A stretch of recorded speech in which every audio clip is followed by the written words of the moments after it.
have a daughter in her 20s, and she hasn't been inside of her local bank branch. How do you continually create value based on what they're telling you today is important? That were pain points for employees that also get addressed or brought to the surface, to your point, going through this process. You have an overall customer experience strategy for your business. Hello, and welcome back to Klik TV. Here we talk to businesses and discuss the ways they leverage technology for better business success. My name is Julia, and my guest today is Mark Slatin, CEO and founder of Empowered CX. Welcome, Mark. It's so nice to have you here. Thanks for having me on the show, Julia. It's a pleasure to be here. Yeah, of course. So let's go ahead and start off. So your motto for your company is turning indifferent customers into loyal fans. What does this mean to you? Well, so turning indifferent customers, let's just start there. Indifferent customers are customers that are kind of somewhere in the middle, right? They don't hate you, but they don't love you. And I was fortunate enough to have Rob Markey, who was co-inventor of Net Promoter System, on my podcast a while back. And Rob I asked him that question about, what's the difference between, they call it detractor, passive, and promoter, kind of the same, don't really love you, kind of in the middle, love you.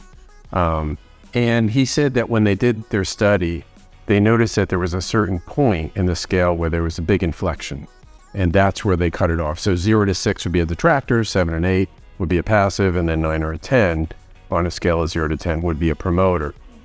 Turns out that there's a huge difference in the behavior of detractors versus passives versus promoters. And I'm focusing on my motto, as you say, is indifferent customers act and behave very differently than promoters. And that translates to loyalty, which is why at the end I say loyal fans, because promoters are way more loyal than just indifferent customers, who are more likely to churn when times get tough or they get a better offer. And so the goal there is to turn indifferent customers into loyal fans, because it means for the business more loyal customers, more profitability, better retention, and all those good things that happens when your customers really love you. Right. Okay. Cool.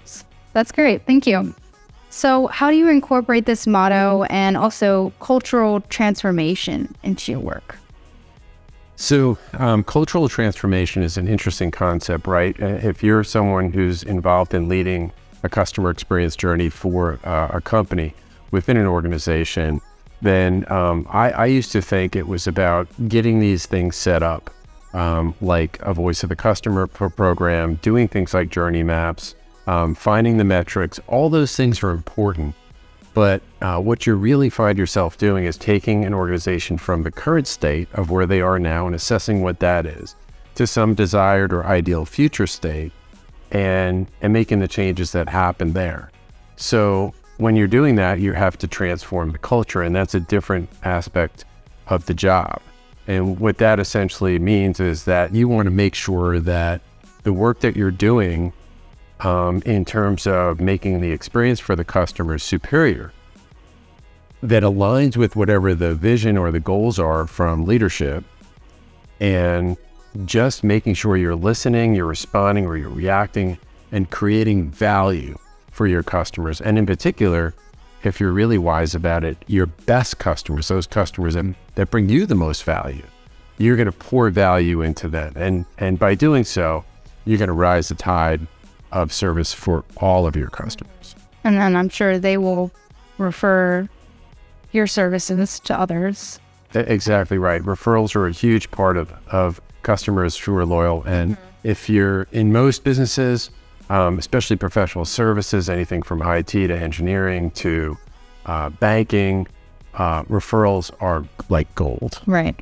In terms of the financial services industry, what challenges are you seeing? So financial services are interesting. I'll focus on banking, but whether it's insurance, wealth management, some of the things related to the challenges are in common. Banking in particular, we've seen a lot of market compression and consolidation of banks, and how you and I are sitting here on the heels of Silicon Valley banks demise or whatever you want to call it, and Credit Suisse and other banks in trouble. But that's only part of the story. I think the bigger issue for banks is the fear of being blockbustered out of existence through legacy systems, a brick and mortar legacy model for customers who it may be possible that the up and coming generations are less interested in walking into a bank. I know I have a daughter in her 20s, and she hasn't been inside of her local bank branch. Wow. So yes, it's true for businesses, small businesses in particular, they're interested in having relationships with banks. But unless the banks are ready to make change and meet the requirements of customers based on continually listening to those customers, and there are differences and there are changes that happen all the time. So it's not just getting rid of, they call it branch rationalization, deciding how many branches you need to have. But there's competitive forces that are disrupting the market, like fintech, if you're an insurtech, et cetera, that are getting rid of some of the non-value added aspects that involve operating costs and capital expenditures that customers really don't care about. What they want is, yes, if you're a business client, you want a relationship, but if you're a consumer, you just want it to be easy, you just want it to be simple, and you want to be able to do it when you want, and you want to be able to do it on whatever channel you want. And sometimes you might want to start a transaction in channel A and then end up finishing it in channel B. One of the things that banks need to be thinking about is this, they call it the omni-channel experience, which is that the fact that customers can traverse different channels in your organization, no matter what business you're in. And for them, it should be seamless. They don't really care if you have different departments with different goals internally. They just want it to be easy for them.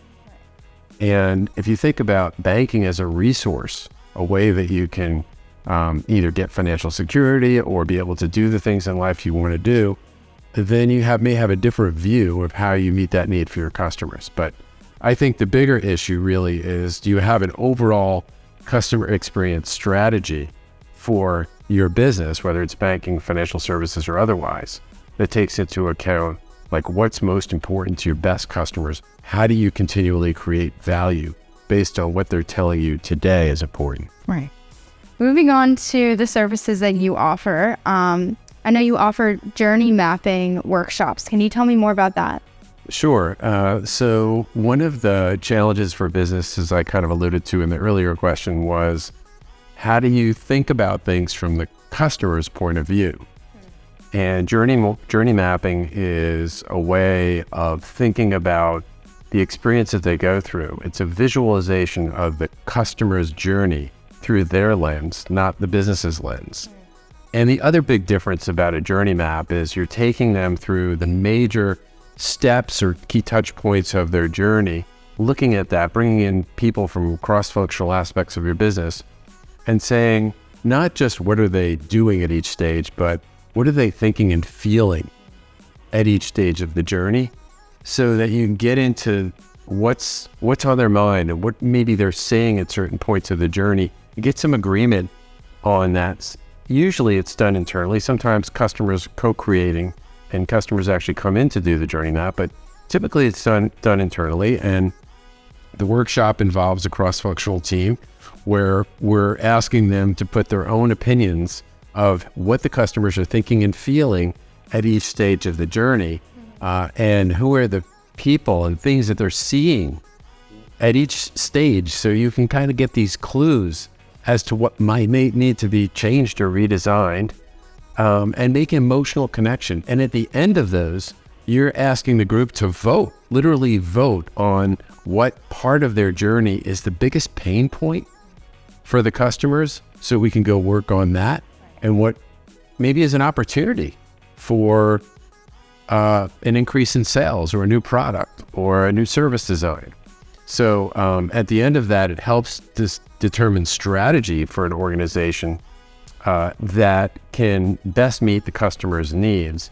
That may be latent needs, that may be needs that are unspoken, but it forces people to start thinking from the customer's lens. And that's the workshop. And we start off with a particular journey that's most important to the customer. But you can journey map anything. You can journey map a micro or part of a journey. You can journey map an employee's onboarding experience. It's a great way to view things from the other person's view. It's part of design thinking. And it really is a great way to develop strategies to help meet those corporate goals that you have. When was the last time you evaluated your risks and vulnerabilities? Compliance rules and regulations are changing frequently, and security threats are constantly popping up. Klik can help you by performing a professional risk assessment, identifying vulnerabilities which are common requirements by most insurance providers. Click the link below to get a professional assessment of your risk.